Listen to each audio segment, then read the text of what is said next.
Hey, what is going on? It's Austin, your host of the Owner Operator Podcast. Welcome back to the show. Thank you guys so much for listening. I hope you're continuing to enjoy the show. If you are, would you mind to take 30 seconds and leave us a 5-star review? You guys have heard me talk about this before. Building a service business is super important to get 5-star reviews. Same thing with a podcast. We're putting a lot of effort into this, and so if you're getting some value out of it, my goal with this was to create a podcast to where those of you out there who want to start a business, you come and listen to this podcast. And my goal was for this to be the last podcast you listen to before you go take action. Look, you can consume content all day long, but until you start taking action, you're never going to get results. And so my mission here with this podcast is to help other people who are stuck in the corporate world or who have that entrepreneurial bone, that you got that gut feeling that you know you're going to start a business. You know you want to, you know you have it in you, but you just haven't done it yet. I want you, my hope is that you listen to this podcast and it encourages you to go take the action and go just start. That's all you got to do. So, two guys on this podcast, on this show, Mike and Brock, two of my friends in the excavation business. Mike does just sort of general excavation, and Brock does septic work. And two guys who have just jumped in head first. So take a listen to this episode. I think you'll enjoy it. We sort of did a round table with 3 people on the podcast. All of us being in industries where we operate heavy equipment, we're all talking about the same types of things. So whenever you get into bidding and estimating, doesn't really matter what service you're offering. If you've got heavy equipment involved, if you've got trucking involved, you have to think about it similarly. And so we get into some topics about, how to go market your services, how to charge for your services, how to send estimates. This was a fun one. This is the first time we've gone round table with 3 people. So stick around for the whole episode. Let us know if you like it in the comments below. And as always, work hard, do your best, never settle for less. Let's jump into the episode. Real quick, wanted to share with you 2 agency partners who have helped me grow Bear Claw Land Services. Striker Digital manages all of our SEO services, and they've got us to #1 on Google for specific search terms within our local service business. Cedar Digital Consulting manages all of our social media and YouTube, and they make it very simple for owner-operators like myself. All I have to do is go take photos and videos in the field, upload those on my phone to a shared iCloud album very quickly, and they handle everything else from there. They edit and they publish. I don't have to worry about it. I can focus on growing my business. So if you're looking for SEO services, check out Striker Digital. That's Striker, STRYKER -digital.com. And for social media, check out Cedar Digital Consulting. That's CEDAR digitalconsulting.com. Let's just have an excavation roundtable talk. Awesome. I don't know where the conversation is going to go, but I think it'll be fun. Yeah, sounds great, man. What's on first here, Austin? What are you thinking? Catch us up. Like right now, it's like here the snow's starting to melt. Mike, I'm sure you're starting to get busy too. Brock, I know you're probably slinging some septics already. What's the word for this year? How's this year schedule looking so far? Yeah, we're just waiting for, we got half loads. I don't know if you guys deal with half loads much down there, but load restrictions. So yeah, we've been fighting with that on a lot of jobs, but fortunately there's someone looking out for us, and they're lifting load restrictions early everywhere. So as of this Monday, load restrictions are off. So that kind of means full steam ahead for us. We got one job that we took on that we're on right now. We started last week. It was kind of last minute, but it's on a no half load road. So even all throughout the year, there's no load restrictions. So we took it on. It's pretty far out of our way. It's pretty far from our shop. But we took it so that we could kind of get some work and get some income and, and not have to worry about half loads. So we're kind of eager to get going now that they're coming off this Monday. Can you explain what half loads are for people listening? Yeah, so up here in Canada, just I don't know if they do this in the States. Obviously, you guys get the same amount of frost too in the northern parts of the States, but load restrictions are just to protect the roads from frost when the frost is melting in the ground. So, when there's lots of frost as it's melting with heavy trucks, it'll heave the roads and it'll destroy the roads. So what they do is they make it like, so half loads for us is from March 1st to April 30th, so 2 months. And actually some townships is March 1st to May 31st, so 3 months. So you can't actually go in till June. They call it half load, but it's not a true half load. What it is 5 tons. So it's 5 tons per axle. Um, Meaning that, so our, say our tandem truck there, right? It's 5 tons per axle. By the time we take the GVW, the truck, because it has to be included, we take the gross weight of the truck and do the 5 tons per axle. We can put 2.5 ton in it legally, right? On a half load road. So we have a truck that's capable of 16 to 18 ton, and we can put 2.5. So we're doing roughly 7 trips for one dump truck trip that without half load. So Holy if you cow. yeah, so That if you is do the insane. math on that, yeah, so if you do the math on that, it's not even worth starting the truck, right? Because you're doing 7 to get to, to get one load's worth, you're getting, you're doing 7 trips. So like a triaxle, depending on where you are, a triaxle is normally good for say 22 ton. During half loads, good for about 4.5 to 5.5, right? So depending, so you're 4 to 5 trips for what you would normally get for one triaxle load. So generally, everyone just parks their trucks this time of year because you can't even. It's not even worth moving, right? You can't even float anything. You can't move anything around.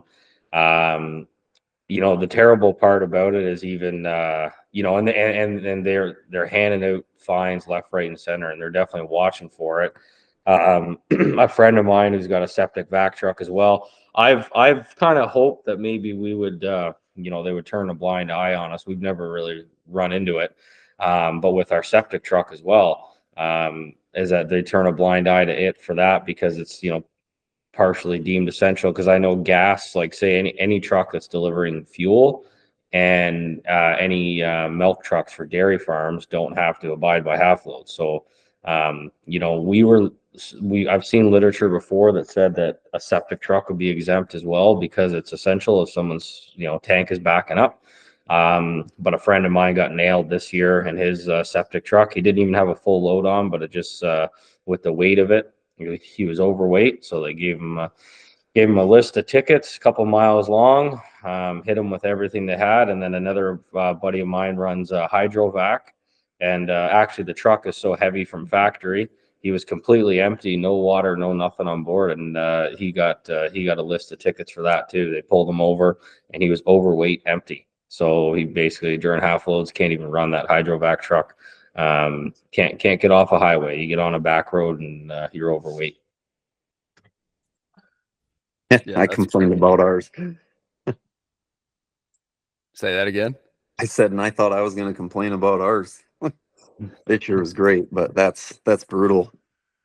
Yeah, no, it's tough. It just adds a whole nother element, right? Like that's what's really tough is you think, you make it through January, February, hard time, tough times of things being slow and it's cold and you're just getting geared up for the year and then boom, they hit you with half loads. So then really you can't start work until May, right?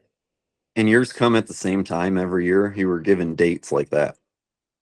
The signs are right on the road. Yeah. It says right No there's kidding. signs on yeah, signs right on the side of every road, 5 ton per axle.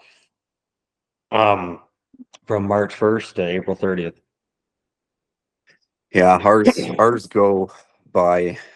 They'll go out when you start getting warm up, and they auger down in the shoulder gravel and start checking for frost and see where it's at, and they kind of monitor it by individual county. So they go through and they'll turn on. There's years where they actually, I mean, if there are roads that didn't have a lot of traffic through the winter time and there really isn't any frost in it, sometimes they won't even turn them on certain sections of road, or they will like when you're getting those back and forth days where it's still getting like 20 at night but like 45 during the day, they'll turn them back off so you can run at night, because once it freezes back up, so then they'll give you from like midnight till, so if you had to move a piece of equipment, you got from like midnight till 8 a.m. to get moved. and then, do stuff like that. They're kind of going away from that because a lot of guys took advantage of that. They, log truck guys hauling, and then it's like, well, we'll just get one more load, and now it's 9, and now it's 10, and so they kind of shut down a little bit on that. But we were pretty fortunate this year. We were pretty mild, and ours didn't come on until, man, I want to say second week of March, maybe. What are we now? We're into April. And it was probably first week of March, and they were probably only on for 10, 12 days. And then they shut them back off because we were warm for so long. This was wild for this year, but normally they're on for like a month. But Michigan's an axle weight state, so they kind of have a different growth setup, and it depends on your axle combination and stuff and what your spread is on like tandem setups. And so basically the biggest factor is what size tires you're running. So you can get 700 pounds per inch of width of tire normally. So if you have like a big, oversized steer tire that's 12, 13 inches wide, you can put 7,000 and some pounds on each tire. So front axle would be 14,000, whatever, however it configures out. And then frost laws, they go down to 450 per inch. So it's not even quite down to half anyways. So if you can stuff a bunch of axles, which we're allowed a max of 11 axles. So if you have a low boy and like we call them a Joe dog setup, so you like have a double kingpin hitch, so it adds another set of axles up in the front. Company I worked for, we actually moved a 48-ton excavator during frost laws on a state highway, but not on county because state's a little higher. But yeah, we moved a pretty big hoe in frost laws if you can stuff enough axles at it and get pretty wild with it. Man, Yeah, you guys down in the States got more axles than anybody. It's always interesting going down there. You see trucks, it's nothing but nothing but fucking axles down there. Oh, So I know. And it's funny yeah. that we even complain because you even go to any states around us, and everything you see is tandem axles. And if you see a semi at the lead, they only have 2 axles on the lead, so you're not even really worth all the money you're going to spend in a tractor and a lead, because it's really just going to haul about the same as what a tandem's going to anyways. Yeah, So exactly. most guys are running tandems, and then they look at us like we're a bunch of clowns, which is why our roads are garbage here in Michigan. But yeah, our asphalt trucks and stuff, the flow boys, they can run 11 axles total, truck and trailer. So they got 8 axle trailers running 50 ton on the load. They can scale 50 ton plus the truck and trailer.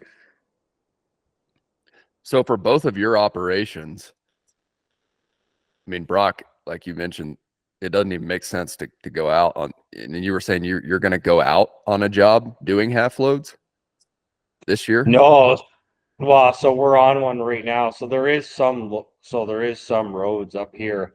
If you're not on if it's not on a back road, like highways aren't half load road, right? Or like say like major county roads.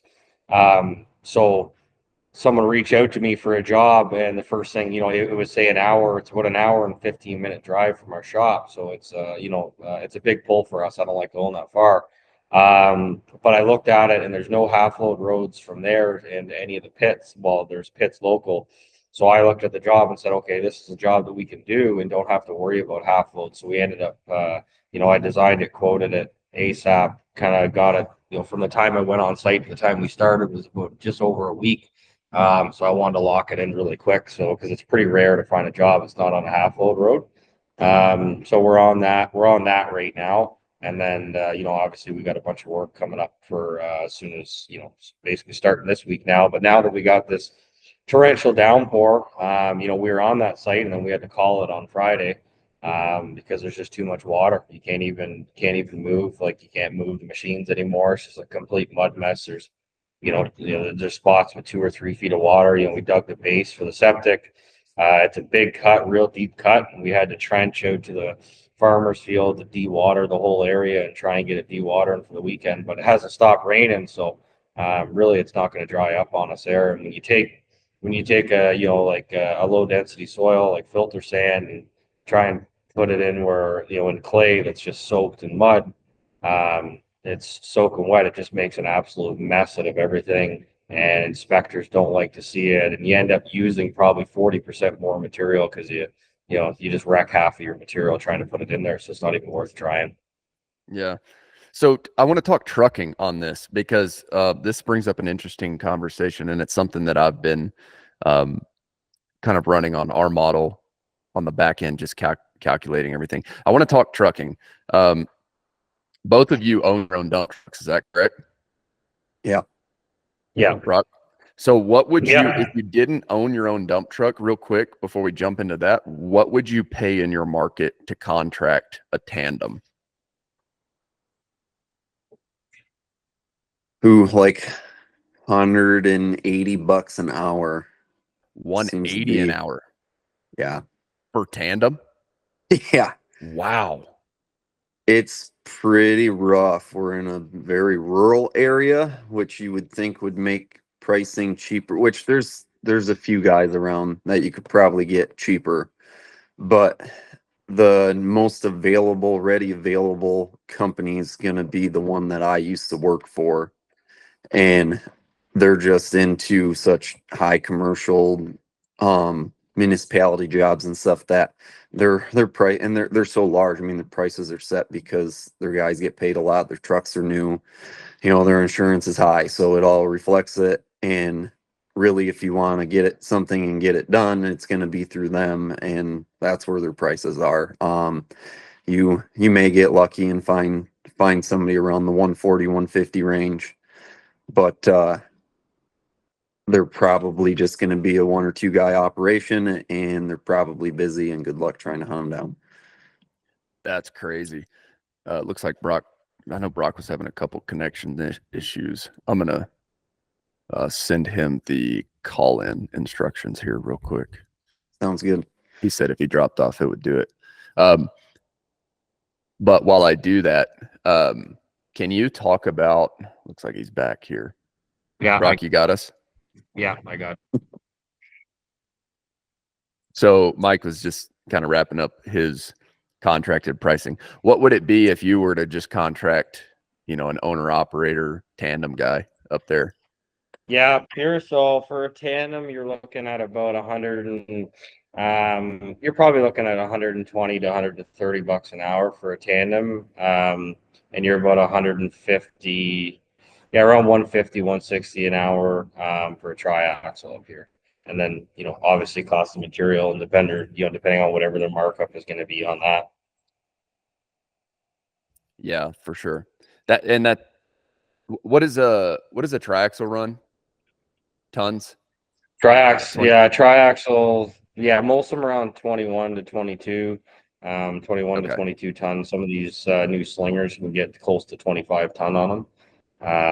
But yeah, you're about 22, 23 ton. Most tandems. So our tandem is an old it's an old short triaxle. So we remove so the lift is removed. So we can get about 16 and a half ton on it, where most tandems are around the 14 and a half to 15 ton mark that you can get on a tandem. Yeah, definitely. Do you guys run belly dumps for anything in your operation? No, I've never seen them too often. Not where we are.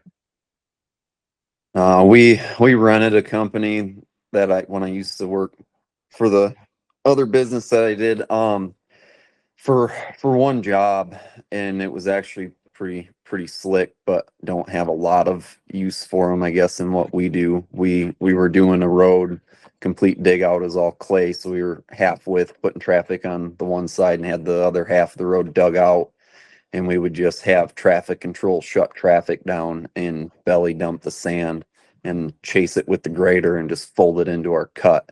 So that's the only time in 16 years that I've been doing it that we found use for it. Work pretty in those situations, but most of the time everything's so stinking tight, and definitely trying to end dump in and get things into places the belly dump wouldn't work out very good. So whenever You you find guys with are you, bidding, Austin, are you? No, sorry, carry uh, on. I cut you off there. no, No, go I ahead. just said for your yeah, for your business, Austin, you wouldn't be running much trucking for you though, doing the land clearing, would you?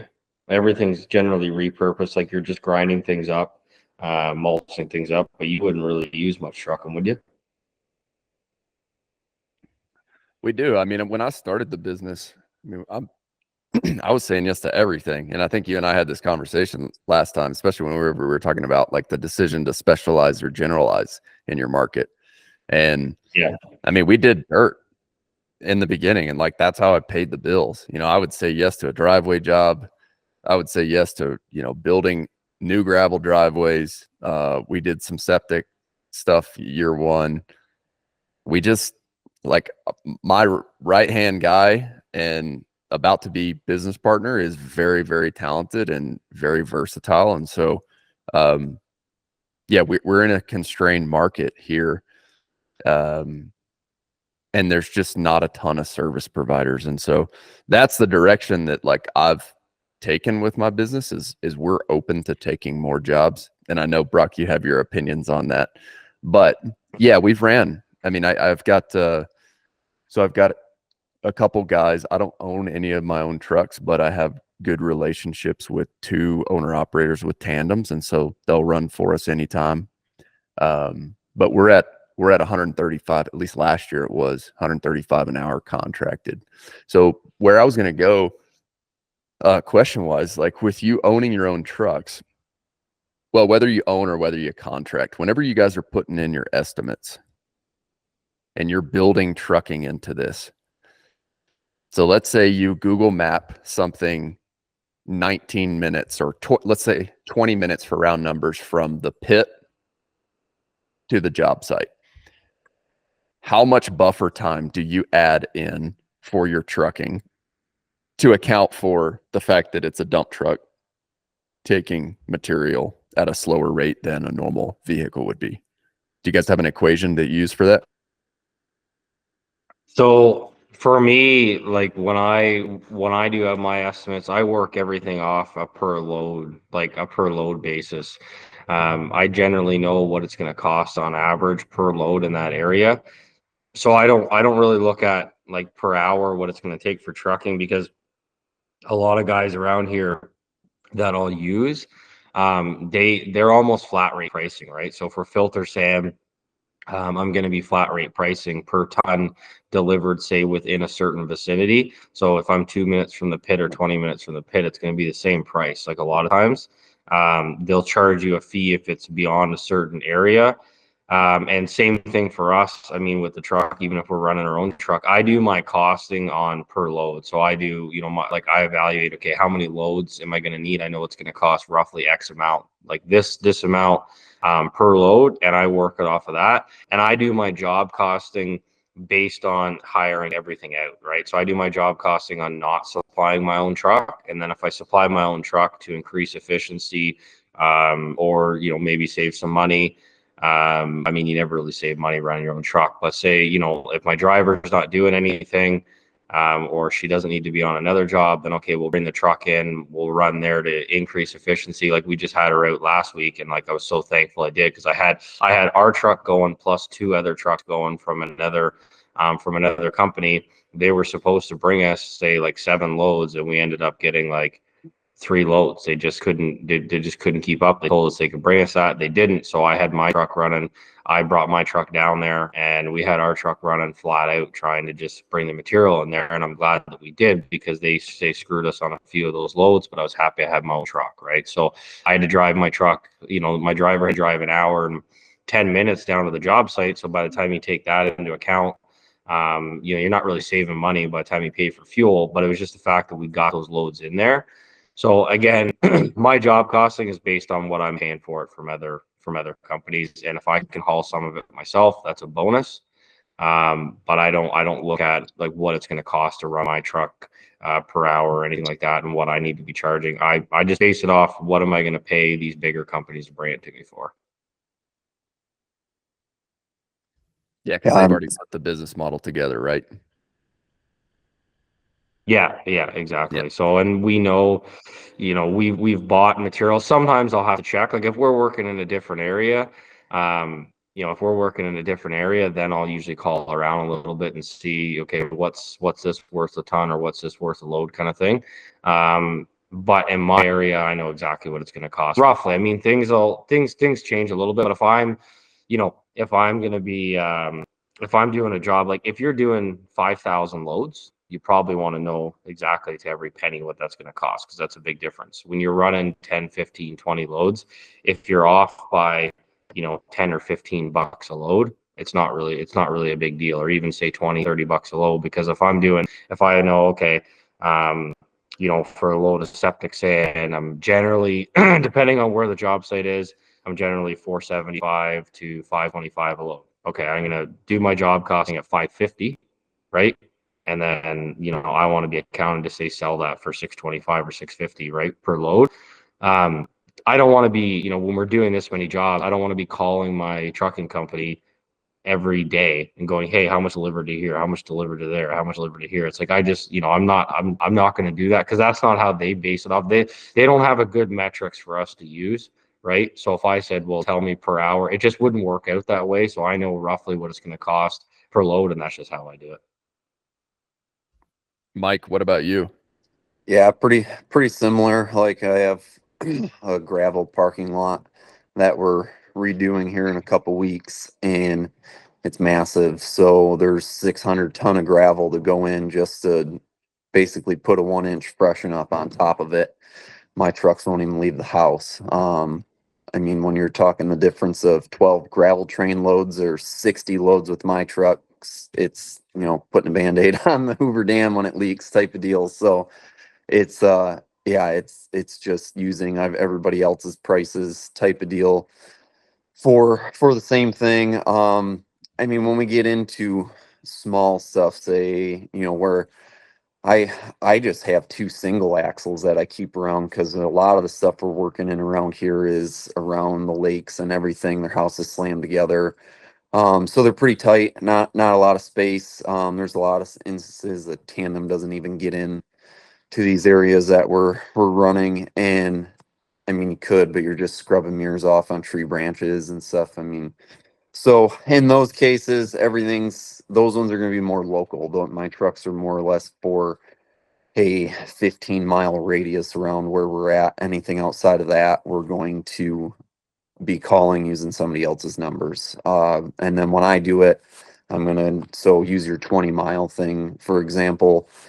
Okay, so round trip, if you were just there, turn around, come back, you're 40 minutes. Well, you have load time.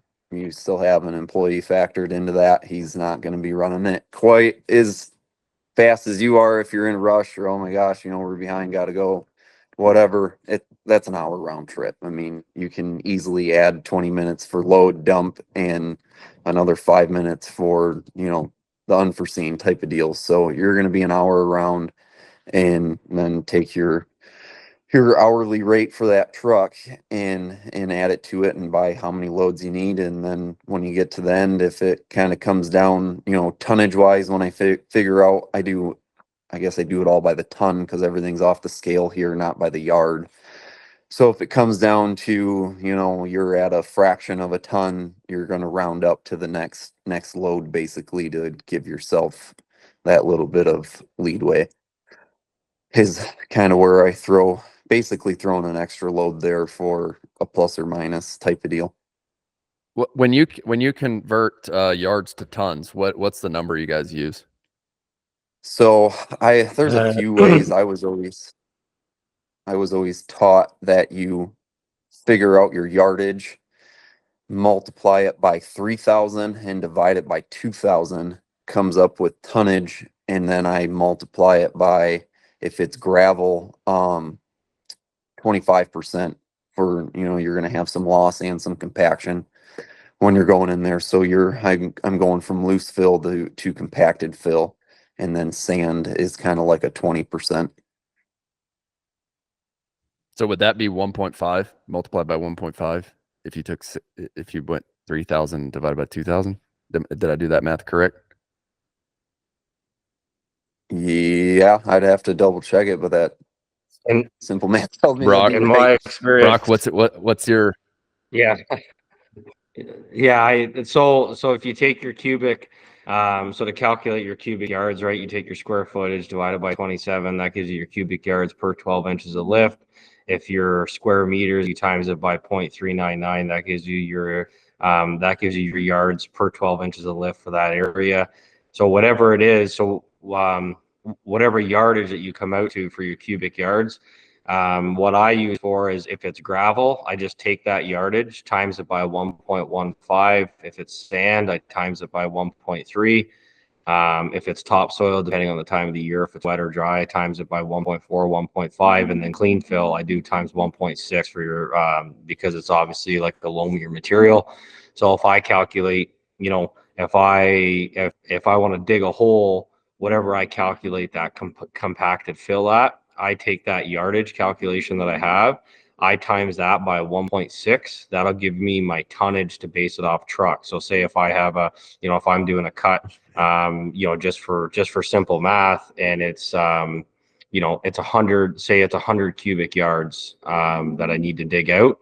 If I converted that to tonnage, say using the sand calculation at 1.3, that's going to say give me 130 ton. This is say for 12 inches in an area where it doesn't matter the lift size, just how many yards. But if I'm trucking it out in trucks, then I want to times it by 1.6 and then divide that number by how many, say, ton that truck can hold, right? 21, 22, 21, 22 ton on that truck. And then that'll tell me how many truckloads I need, right? Because again, for me, I base what I do generally off truckloads. When you're doing huge jobs, you need to do more, or like when you're running a lot of material, basing it off tonnage is usually better, more accurate tonnage and hourly kind of thing. But like when you're doing smaller jobs, it's generally a truckload. It costs X amount to have a truck there. So whether I haul out, when I'm doing clean fill, if I bring a truck in and load them with half a load or a full load, it costs me the same amount of money, right? So. all right, listeners, you guys are getting the dirt guy math. That's all feel part like of my book that I everybody put has their together there for tricks. septic design. Yeah, Oh, yeah. you So did?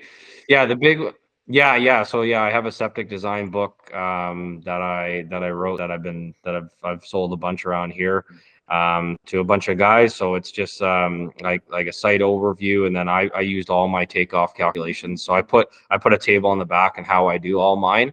Again, there's so many different ways of doing it, but this is the way that I've done it, and it really seems to work out every time. And again, if you're running a site that's running, hundreds of thousands of tons, it might, you might use a different metric, but generally for what we're doing, all these metrics work. But your yardage for square meters or square feet, I mean, that's accurate. Those are real numbers, right? So your square feet divided by 27, that is your yards per 12 inches of lift, right? That's a known equation.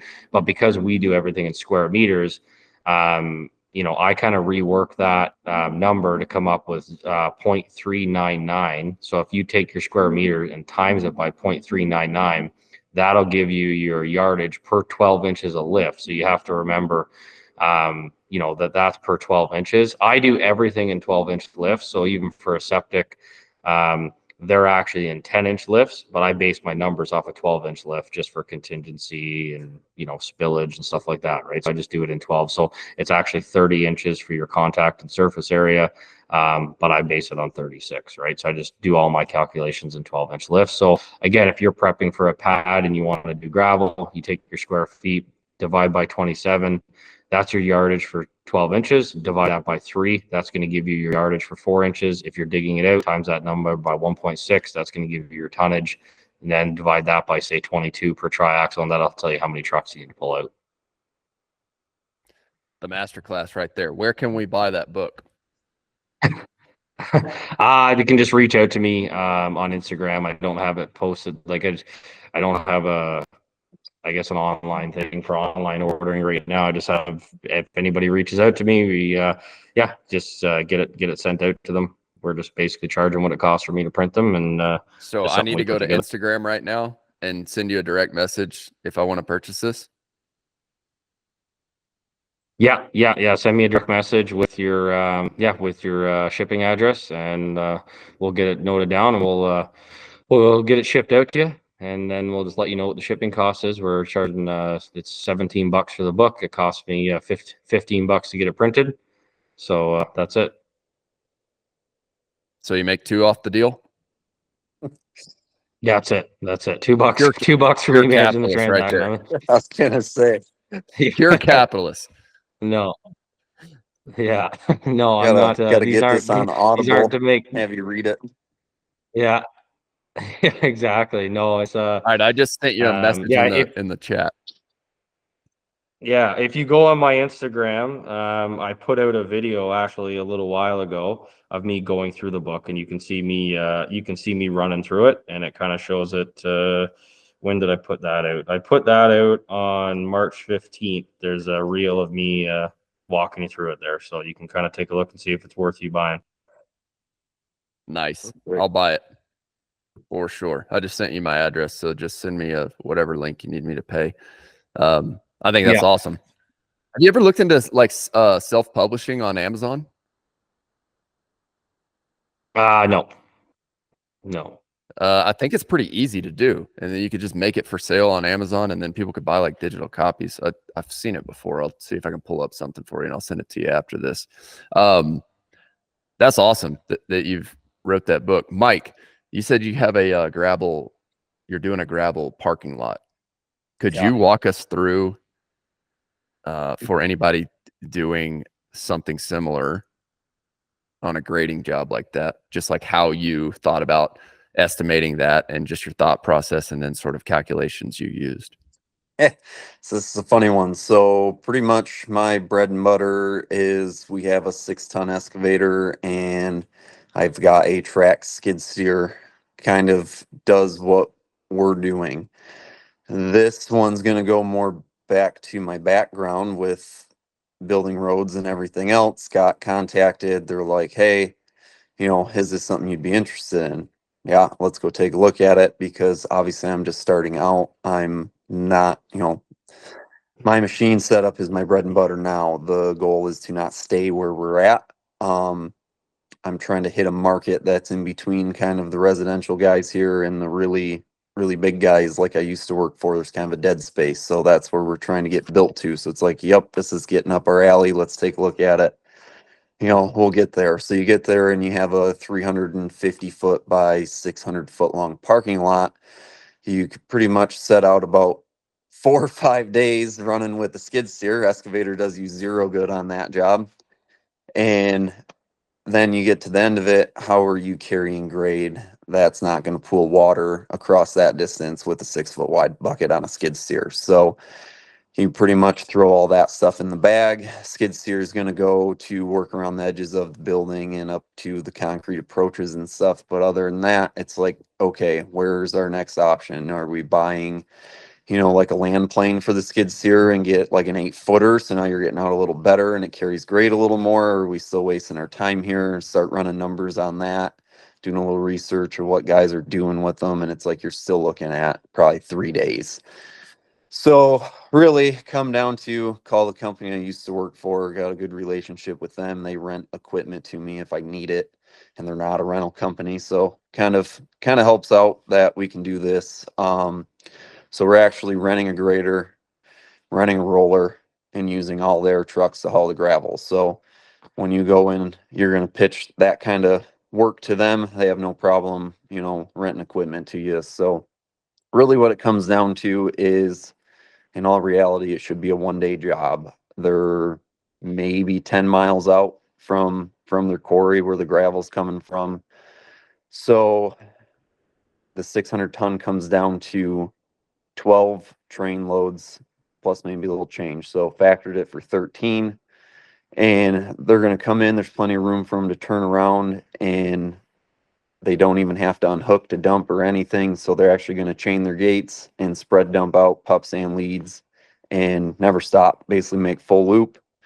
They're going to send 6 guys for 2 rounds. They like to start at about 5 o'clock in the morning. So by 8 o'clock in the morning at the latest, they're done and out of there. And now I have 10 hours to run this grader across, which with a 14-foot blade going across there, it's not too many passes. So really comes down to it helps with my past experience of directly working with them. I know what their trucks can do, how long it's going to take them, what kind of time it's going to give me to work on the job. And I know, what basically how many miles of road I could do in a day, running the grader, whatever we did before, or is, parking lots that size, basically what I can accomplish in a day's time. So essentially that's about half of what I would normally be able to get in a day's time. Plus we're already based in. So we're really just trying to carry enough material to freshen it up and fill the holes. So pretty easy just to kind of scoot across it and have a guy chase you with the roller and keep getting it pounded in. So that way, once you've worked your way across, you can get back on a compacted surface and basically brush it out and fine tune it a couple passes and be done and gone out of there. So worst case scenario, the next morning you got a few hours type of deal cleaning stuff up, whatever it is, and get moved out of there. Do you blade that first with the grader before you truck in the material if it's got potholes or ruts in it? Yeah, so if there's some pretty good potholes and stuff in it, I'll lay the blade down and kind of taper your way out of it for quite a ways, because otherwise them potholes are just going to want to chuck back out. Depending on what grader they send me, they have 3 of them. There's a couple that have scarifiers on them. So when you get up by the building or anything like that, where you're going to need to run through and scarify it and kind of roll some material out, because obviously it's already filled up flush with the concrete and stuff. So we're going to want to roll some out so we can get some fresh gravel up in. That's going to want to stick and compact in there instead of old stuff that's all broke down. So basically, yeah, cut around the edges, roll the blades with back to kind of taper your way in to get new gravel up at the edges. And anywhere there's potholes or anything like that, going to scarify or just basically blade way out at least like 10 feet in all direction of the pothole, just to make sure you don't redevelop the pothole in 2 weeks. Makes sense. So how did you bill out that grader? So hourly, I guess essentially they sent me what a day rate is for rental. I broke that down to an hourly, and then I have everything figured for a day and a half, because obviously I know that we can do it in a day, but there's always, it blows a line, whatever. Something happens, a truck breaks down, and next thing you know, they don't get the gravel in quite as fast as they thought, or whatever happens.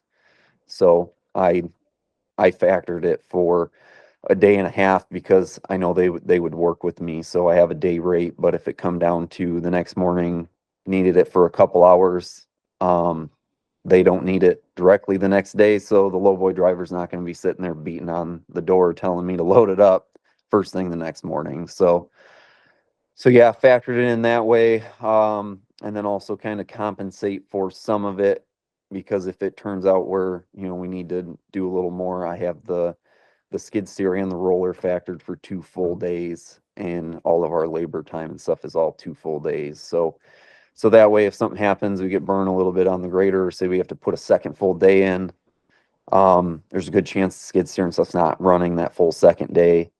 Yep. And kind of rob Peter, pay Paul type of deal, but just to try to make sure you're covering tracks to, allow that extra time. Definitely. Yeah. I've been putting in a lot of grading bids this week. Just because we've been doing a little bit of marketing, and yeah, we brought a grader in on our fleet just for gravel driveways around here and whatnot, and then just like HOA roads. So I'm really interested in how you do this. It sounds like we're very in line with how we're both looking at it. What is that day rate for the grader? Just curious up there. $1,750. 1750 for the grader. Okay. Yeah. And that's for an 8-hour day? No, they're not really watching hours. I could run it the whole time. Yeah, there's in a lot of our rental companies around here. There's a couple that, and they don't like to really disclose it. There's a few guys that got burned that were renting some equipment that, run it 12 hours because that's what they run, and getting charged for 2 days because they had an 8 hour fine print thing down in the bottom there. Most of the places I deal with, if I'm renting it, just because you never know what you're going to get into, so that 8 hours can burn you. So I have a few places I rent with when I need to. I haven't in over a year, but they're it's yours for the day. If you got it for 24 hours from the time you pick it up to the time it needs to be back. So really you could run it, with travel time and stuff, you're looking at a couple hours, but you could put logistically 20 hours on it and still get it back in time. So if you wanted to stay up all night. And that's just for the piece of equipment, right? Like that's 1750 a day is not including an operator when you bill it out. No. Yep, that's so they go off of, because they don't normally rent, but if they have slow times or anything, certain people that they work with, they will rent out. So in the wintertime, basically everything is available for rent through them if somebody needs it, but they're just going to cat rental rates. So they're going to look at what their piece of equipment is, go to the equivalent size in cat if it's not a cat, and give you whatever cat's rate is. That makes sense. What are both of you guys billing operator rates at right now? Mine are figured into the equipment. I guess for me, it's easier to track that way. So, like my trucking and my equipment rates are all machine and operator, you know, because I guess to me it doesn't really matter which guy I put in, because you get so many people that it's too hard to keep track of, that are trying to flip flop around.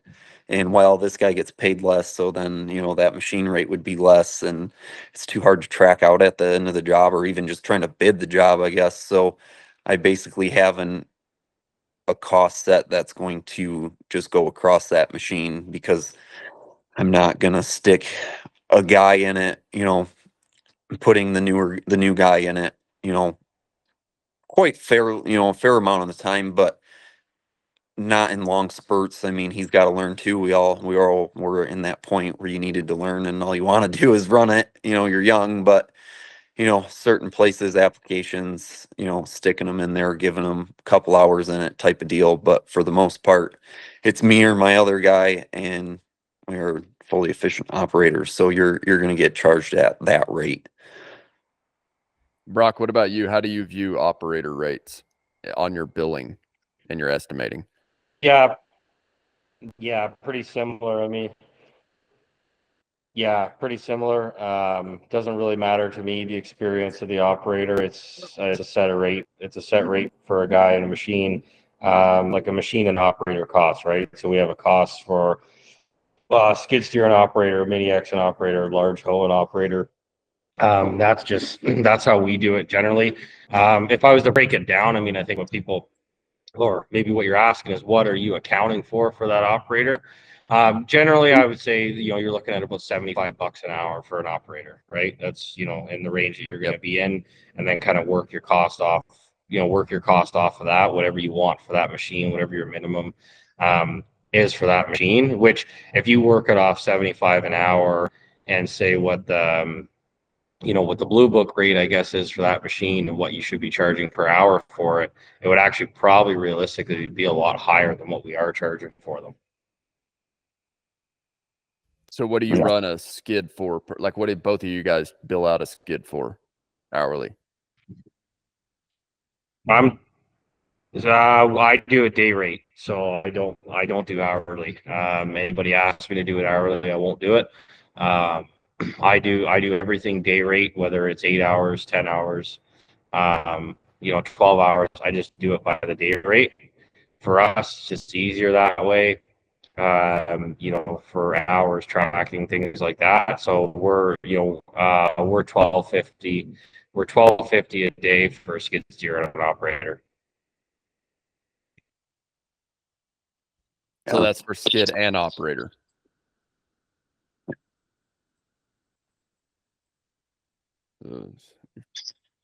Yeah, that's our skid and operator, $1,250 a day. So roughly, you call it 625 for the operator, 625 to the skid per day.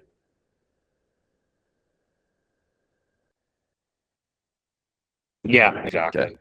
And then how about you, Mike? Mine would fall the same, 125 an hour based off of 10-hour day. So, because I mean, not really day rating it.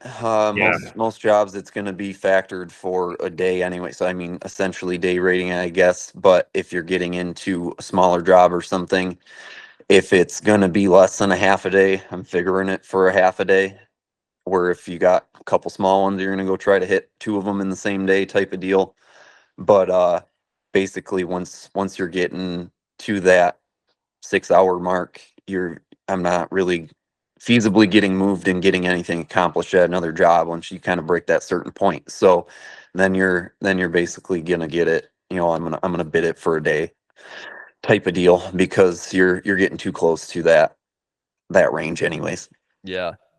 I mean, it's really not worth I mean, yeah, with mobilization and whatnot, it's like the only scenario, and I was going over this with one of the guys who were going to work into estimating. I'm like, look, man, I will never bid for a half a day, except if we have 4 driveways right on the same road, right? Sure, Right. I can allocate, my equipment rates and my labor rates to half days at that point, because it's like you're only running the grader half a day, legitimately, and going right to the next client. But if you're asking us to load up and come to your job 20 minutes away, it's like that's a full day rate no matter what. Because at the end of the day, even if you're running the equipment for half a day, by the time you load it all up, get back everything, you've blown a full day.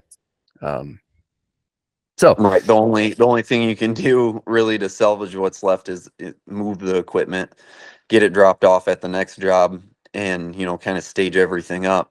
That helps you get maybe save an hour the next morning type of deal. But yeah, you're not going to accomplish much.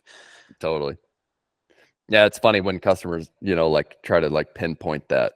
So I don't know about you guys, but I've actually moved away from like sectioning out the line items on my bid, because I I've just never feel like done it. I just give a lump sum and I just say, here's what we're going to do. Because, man, I feel like you just open up a can of worms for people to say, oh, well, that's not going to take a full day with the grader. And it's like, but like, you don't understand that I got 3 guys, I got 3 pieces of equipment that all need to be moved.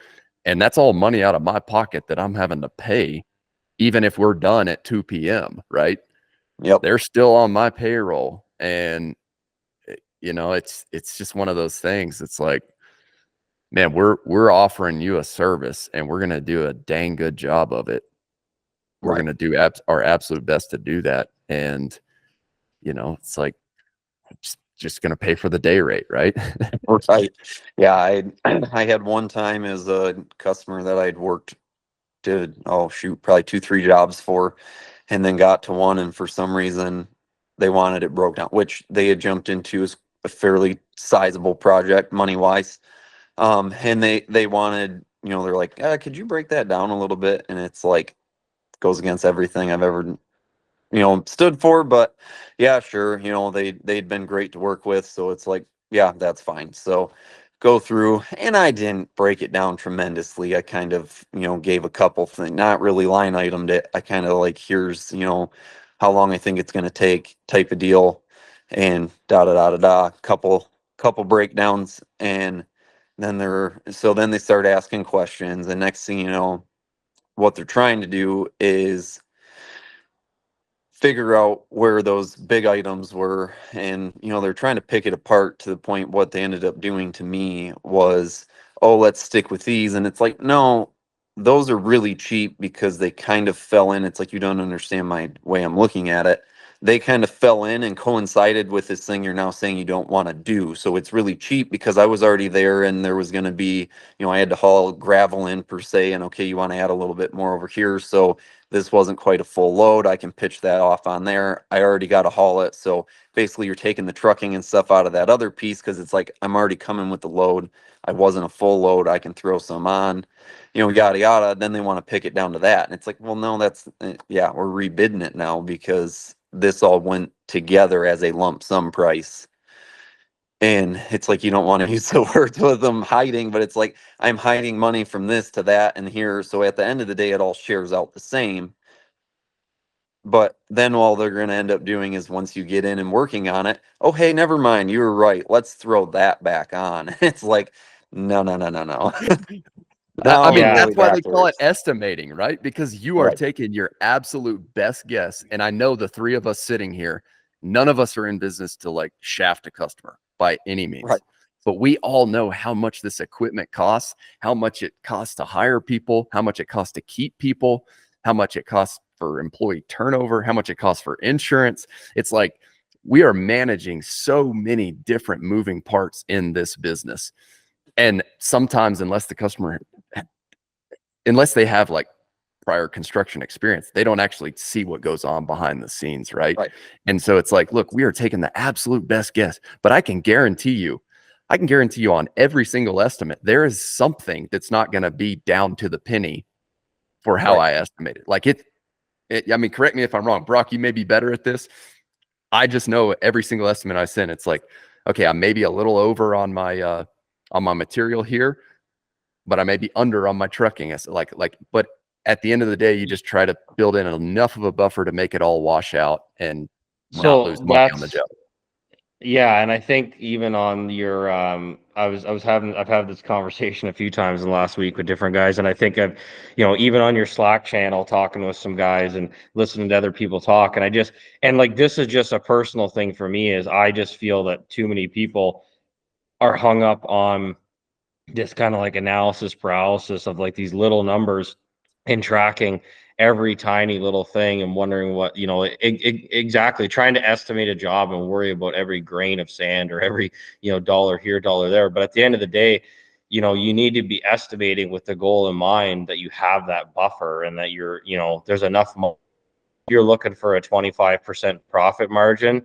Roughly what is on the job. You should understand where that job's at and understand that, if things are going as planned or you're spending more money than than you planned on, where it's at roughly, you go, okay, like, I'm now cutting into my profit margin, but hey, we're still in okay shape because I put 25 on the job. So, but if you're running tight and you're running lean, all it takes is for one all it takes is for you to look sideways one day and now all of a sudden you're losing money on the job.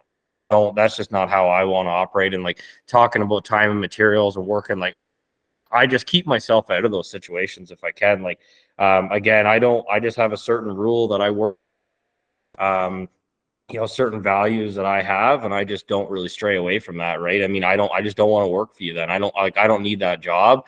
There's certain circumstances where I have, like I did, like we did a time and materials job last summer. It was, I was there for 2 months. It was $250,000 in work that we did. It was all time and materials based, based on a rate. It worked out great for us because it was a last minute kind of thing. They brought us in there for a $20,000 job to do for them, and we ended up, it was there, and $250,000 later, we just kept going. But also I made sure my rates were high enough. I made sure all my materials was healthy enough that I could still make money. Right. But that was okay because if I tried to quote, I couldn't have quoted that job in that short a time, and I would have kind of maybe hung myself out to dry to lose money. So that was okay because it was a site works job, and we were doing it for an engineer, and we were doing, a little bit beyond the septic. So I'm glad that I'm glad that we did that on T&M. But for the most part, I mean, I'm not going to come in and work for a day rate. To come in and do some work for you, work a half, like, if I came in, somebody wanted me to work a half day or something, or charge them for a half day, I would just laugh at them. I'm just not interested in that, right? Like, that's not what I'm here to do. There's a mobilization cost to everything, right? So, we just put a bid in on a job. It's a septic. It's $100,000 job, $100,000 septic. I know from the builder that the two other, one other quote came in at 120 and one came in at 130. We're the cheapest price, but I know how efficient we are at this system because we're really good at it and really experienced with this system. If I did this on time materials, yeah, I could probably, I could do it for substantially less, but I'm already substantially less than everybody else.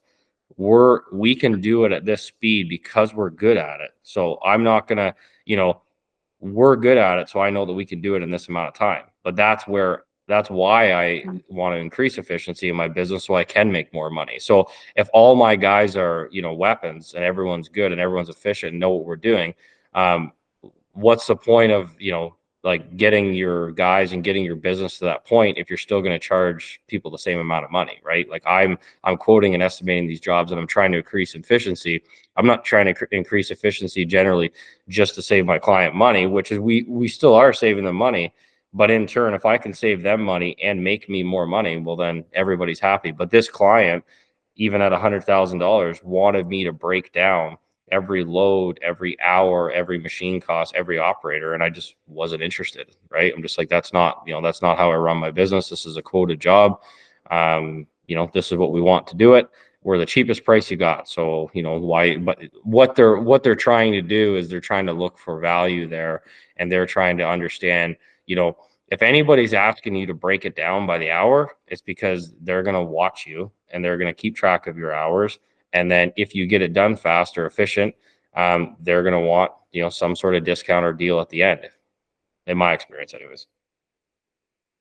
Yeah. And it's just too much overhead. It's like you got enough, and I'm not saying overhead is like a cost. I'm saying like, it's like brain overload, right? It's like to know that somebody's tracking you and watching every hour, going into it, it's not going to go to the exact hour that you estimated at.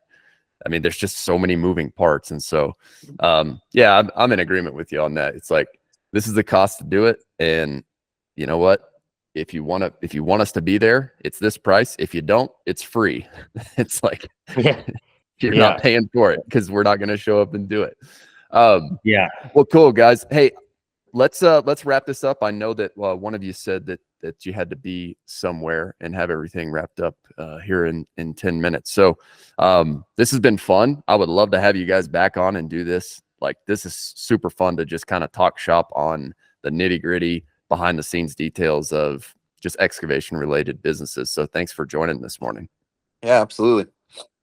Yeah, thanks for having me on. It's good. We should do you do a Q&A or something sometime if there's any questions in your Slack channel, not relating to septics or kind of how we're doing things. I don't really know maybe the questions that some people want or the answers that they're looking for, but I'm always willing to answer them if I can. Sweet. Well, there you have it. It's Mike with EMPI and Brock with Canadian Sanitation. And you heard it from them.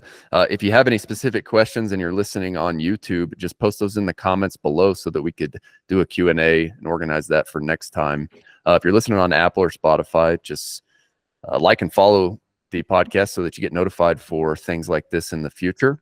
And then we're all about, creating great service businesses. And just like creating a great service business, 5-star reviews are super important for podcasts too. So if you're enjoying this type of content, would you mind to take 30 seconds and leave us a quick 5-star review? Without further ado, we'll wrap up this episode and we'll see you guys in the next one.